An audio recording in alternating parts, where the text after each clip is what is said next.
vamos a explicar unos casos de corrupción, pero desde la vista ética, ¿sí? Entonces comencemos con la ética. La ética sabemos que es un campo filosófico, ¿sí? Que es más de cuándo hacer y de ser, ¿sí? Que tiene dos fundamentos racionales, que son las conductas y las prácticas como tales.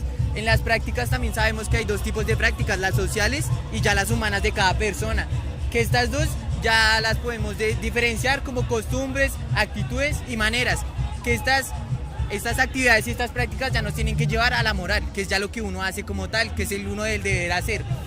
Nosotros establecimos prácticamente tres paradigmas que son como los más importantes en la ética y para mirar estos casos de la corrupción, y escogimos el utilitarismo, la ética aristotélica y la universal de Kant. Pues ya la aristotélica ya es como hacer el bien por el bien de uno, el utilitarismo es buscar el bien como en conjunto, y la ley de Kant es lo mismo, buscar el bien en conjunto, ¿sí?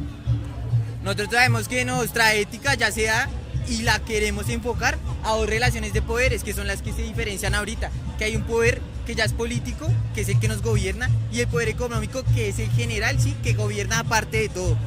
Buenos días, buenas tardes. Vamos a explicar un poco el origen de esto. Bueno, hay dos factores principales, lo que es el poder civil, que somos todos como ciudadanos, y un poder que es el religioso. Pues el poder religioso es bastante malo, porque desde todos los años nos han venido implementando desde pequeños que lo religioso. Nos han implementado desde muy pequeños que debemos seguir a un Dios y que debemos hacer caso a Él.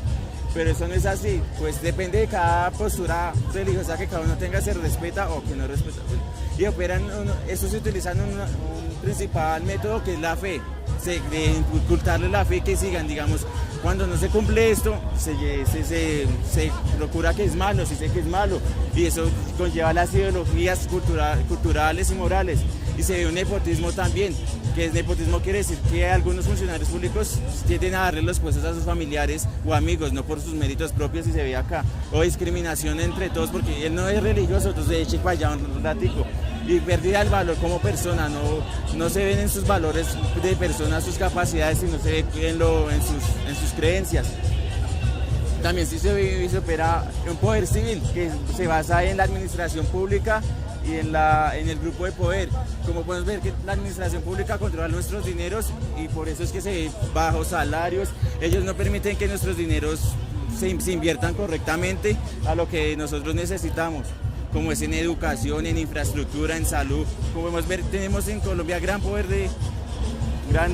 falencia en las infraestructuras de educación, en salarios de maestros que están muy bajos. Y eso se tiene que ver gracias a la poder legislativo, judicial, ejecutivo, y también se ve un grupo de poder que se queda entre familia.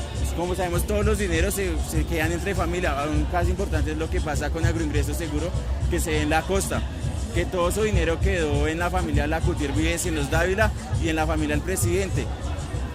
Listo. La corrupción se contrapone a la ética. ¿Qué es la ética? Es un sistema de comportamientos que traza intereses para funcionarios públicos, privados, instituciones del Estado y contratistas del Estado. ¿Qué quiere decir esto? Que el dinero se queda entre ellos, no progresa, no se invierte en lo que necesitamos como sociedad. Y a la vez esta corrupción genera impunidad para los actores de estos actos, que estos generan violación de valores éticos, honorables, justos. Como puedes ver, estos se tapan entre ellos sus problemas y quedan entre ellos. En un caso específico, en el de Agroingreso Seguro, el presidente electo era Álvaro Uribe Vélez, y él utilizó a Andrés Felipe Arias como conejillo de indias para dar este caso, y él fue el que está capturado hoy en día. Listo, gracias. Buenas tardes. Yo les voy a exponer más que todo lo de los actores principales de la corrupción. Más que todo, los actores son los que se benefician y perjudican. Estos son los que tienen el costo implícito, los costos implícitos, digamos así, de la infraestructura, cómo roban el pueblo, cómo desempeñándose supuestamente en cargos muy especiales, se aprovechan de la inocencia de las personas para así robarlos y con mentiras sacarles todo lo que puedan para su propio beneficio. También con la pérdida de la democracia, es el voto de cada uno, de cada persona. Lo que hace es que hacen es que, digamos, engañan a las personas con tal de conseguir un voto, conseguir algo que realmente no lo merecen. Y son personas que engañan al pueblo solamente para obtener un voto, simplemente con dándoles beneficios, hasta viendo que personas de escasos recursos simplemente dan un voto irónicamente y con una subjetividad muy irónica. También la menor inversión social, que entre menos inversión social tenga el pueblo, menos derecho tiene un voto, tiene a la libertad de libre expresión. Y también esto conlleva a que la salud esté muy mala como la vemos ahorita en nuestro país. La salud está muy demacrada realmente por culpa mismo de estos gobiernos. La otra es la educación, como ustedes mismos lo pueden ver como profesores. Como profesores pueden ver que la educación está muy escasa y que realmente a ustedes no les deben pagar lo que les deben pagar por educar a un pueblo de niños. Y aquí la infraestructura, como pueden ver, nuestra infraestructura es un asco realmente por los mismos políticos, de que solamente se encargan de decir cosas, pero al fin y al cabo que ya cuando llegan al mandato nunca cumplen con nada. Y en el empleo ahorita es muy escaso realmente y que no es bien remunerado. El empleo ahorita, viendo que es bien escaso, tras el hecho no lo remuneran. Tanto el esfuerzo que hace una persona no lo pagan como debería pagarlo realmente el gobierno. Entonces esto sería todo. ¿Alguien más, vale? ¿Cómo se llama? Bueno, pues también le voy a explicar unas funciones que tiene la ética, porque vemos que la formación en ética en la sociedad es muy importante. Toda la educación se debe basar en la ética para ser personas correctas. Bueno, entonces, funcionando la ética, hacemos que los ciudadanos puedan reconocer lo público y lo privado, ¿sí? Y pues reconociendo lo público y lo privado, vamos a hacer que los ciudadanos sean más conscientes de lo que está pasando y puedan hacerse nuevos escándalos de corrupción, atender a todos esos escándalos que están pasando ahora y no pasarse por la ignorancia como en el caso del pueblo. Pues también la ética hace que nos informemos, nos hace personas más participativas en la democracia, ¿sí? Y pues nos hace una diferencia entre la voz oficial, que es la de los gobiernos, y una voz independiente que vamos a hacer la de nosotros. Entonces pues eso es más o menos lo que hace la ética para hacernos conscientes de todo lo que está pasando y pues no revelar al respecto. Buenas tardes. Continuando con la relación entre la ética y la corrupción, podemos ver que la ética ayuda a disminuir los índices de corrupción en nuestro país, ya que debemos tener una participación tanto en el Estado como en el bien colectivo, buscar todos por una sola razón, unirnos, ya que con esto podremos llegar a tener una mejor reforma, podemos disminuir todos los desfalcos que se ven en nuestro país. También logramos que el elegir a nuestras personas que son de un rango superior, como el presidente, tener un derecho de Estado para que se pueda disminuir un poco la corrupción. Ya enfocados en esto, pues tenemos que un caso relacionado que nosotros estamos estudiando con la reforma agraria manipulada es agroingreso seguro. Otro caso con la malversación de fondos es Transmilenio por la calle 26 y en el desfalco se ve Reficar. Son 3 casos que estamos estudiando y pues a continuación, si nos dan 5 minutos más, pues les podemos explicar en qué consiste cada uno.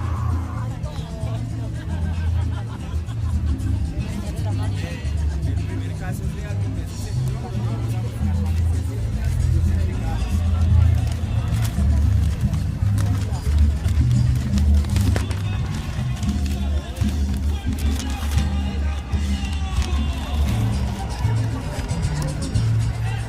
Bueno, ese es el primer caso que manejamos, es el de agroingreso seguro, donde se ven al lado izquierdo de ustedes, se ven los cómplices, los actores de este caso polémico, y aquí falencias éticas al lado derecho. A continuación les vamos a explicar los partícipes de este caso. Bueno, ahí sí, como estaba diciendo mi compañero, los implicados más que todo es Álvaro Uribe Vélez, que fue el principal codeudor, digámoslo así, de que estuviera Andrés Arias, que fue el implicado mayor, porque este prácticamente fue el títere de Álvaro Uribe para que hiciera todo ese plan para robar a estas pobres personas. Bueno, como podemos ver, Andrés Arias duró más de en la cárcel ahorita, exactamente por el mismo desfalco que le hizo a las personas. Esto fue nomás una fachada, como una cortina de humo, nomás para decir que beneficiaban a los campesinos, pero realmente nunca beneficiaron a nadie, porque lo que hicieron fue que dijeron que iban a darles un seguro a los campesinos para así que ellos volvieran a producir en sus tierras y eso, y lo único que hicieron fue coger esa plata y llevarlas a las campañas exactamente del mismo culpable que fue Álvaro Uribe Vélez, que fue quien prácticamente planeó todo para así robar muchísima plata. Entonces mi compañero les va a explicar en dónde fue que se repartió la plata de los... Aquí ponemos una imagen importante, que los campesinos se preguntan dónde está la plata. Este programa se creó para que ellos pudieran competir con el Tratado de Libre Comercio que se firmaba en aquel año, para que fueran tenían mejor poder para cultivar y fuera mejor la calidad. Pero ese dinero terminó en familias de tradición política de la costa, como son los Lacutí, los Dávila. Incluso se vio implicada una reina de Colombia como los Barey Domínguez, porque ella en su momento era novia de Juan Felipe Dávila. Bueno, aquí al lado derecho podemos ver una imagen que es del Roto, donde se ve un señor diciendo que él tiene un bolsillo para su plata de que viene de lo privado y su público, que no tiene nada que ver, pero aquí todo se maneja podemos concluir que se maneja todo en una sola bolsa estos dineros. Y las falencias éticas que se ven en este caso, que cómo es posible que cuando se tiene que la idea de desarrollar el país, se terminen los dineros en personas que ya tienen bastante dinero. Y también se puede ver una gran relación de la vida política y la vida pública. Se puede ver que hay lazos irrompibles entre estos dos, que siempre hay corrupción y uno necesita a la otra para que haya una corrupción. Vale. Vamos a con el segundo caso.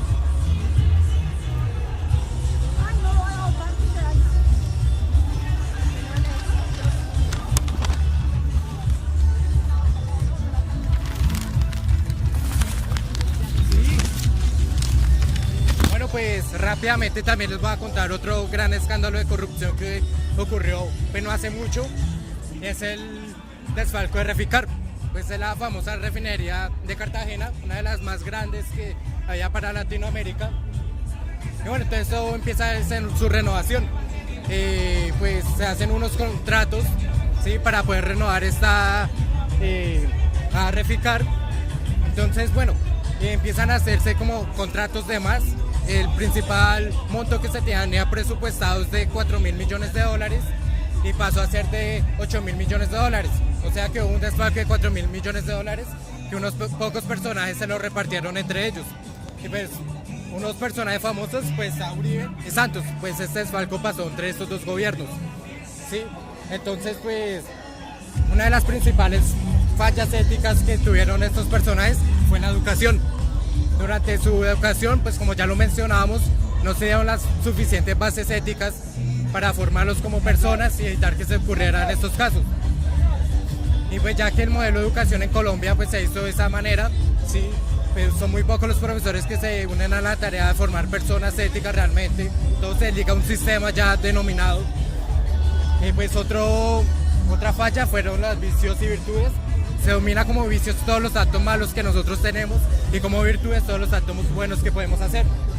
Entonces, pues todos estos personajes se basaron más que todos en los vicios. Todos los actos que ellos corruptieron no se pueden denominar como virtudes. Otro, pues también se puede hablar del individualismo. El principal, como que lo que lleva a la corrupción es el beneficio propio, ¿sí? Querer tener más dinero, como en este caso.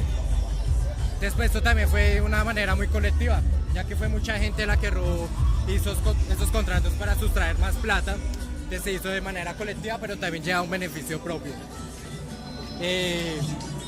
También nos lleva de responsabilidad. Entonces estos sujetos pues, cometieron un acto de responsabilidad a la hora de asumir sus cargos.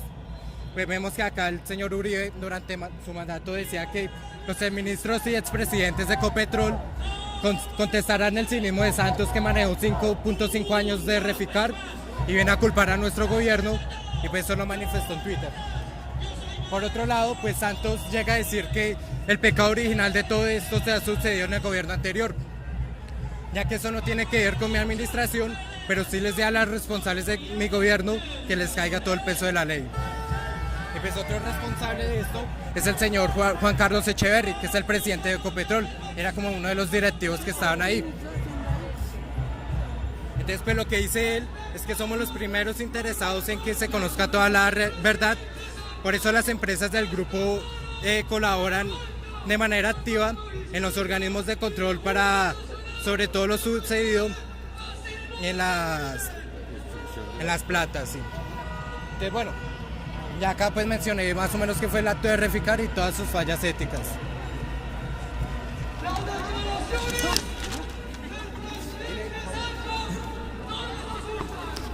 Ya pues como último caso pasamos a exponer el caso de Transmilenio por la calle 26, donde, el último, ¿no? Donde sí, los mayores influyentes son el exalcalde que ya está condenado, Samuel Moreno, su primo Iván Moreno y los Nule, los Emilio Tapa, que fue que contrató a los Nule. Básicamente en este caso, en el aspecto ético, tenemos que mirar la ética del desarrollo de Edgar Morat. Sí, que generalmente lo que nos plantea Edgar Morat es que todas las personas buscan un desarrollo económico individualmente, sea con pasen por donde sea, así sea que tenga que pasar por encima de todos, a costa del pueblo, por lo que hacen estos dos personajes. Lo que pasó en la calle Transmilenio fue que se atrasaron ya más de 4 años en las cestas, robando así cada uno su parte y su tajada.